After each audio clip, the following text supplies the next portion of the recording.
another area and volume question for you guys. So we've got a right circular cylinder is shown with the radius of r and height of h. A second one that's not shown has a volume that is 392 times as large.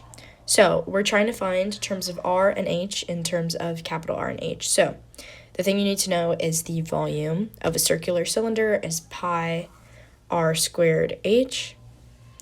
And we're basically trying to find constants to multiply in r and h to equal 392,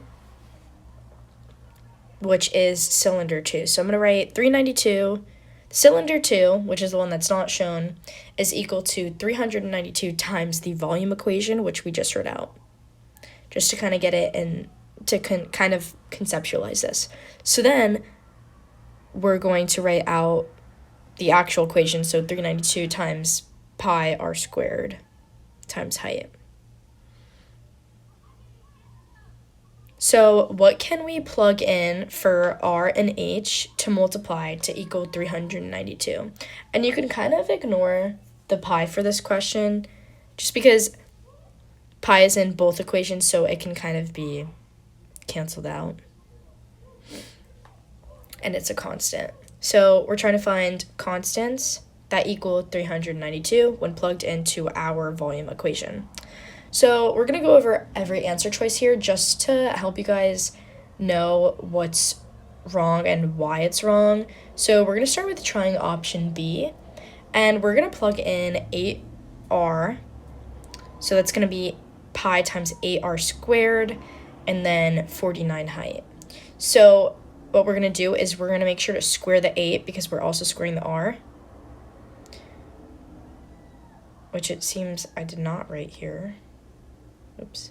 Okay, so we know that 64 times 49 is not going to equal 392. So let's try another option. So again, constants have to equal 392. So let's go ahead and try option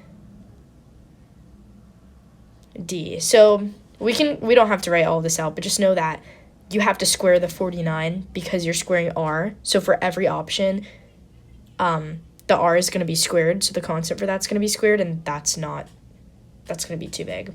Then we have 8 squared times 64 is 64 times 7. That does not equal 392. That actually equals 448, which is just not the number we're looking for. So we were left with A and C, and now A is eliminated, and we know that C is the right answer, but let me show you why. So we've got 7r squared times AH. We're going to square that 7.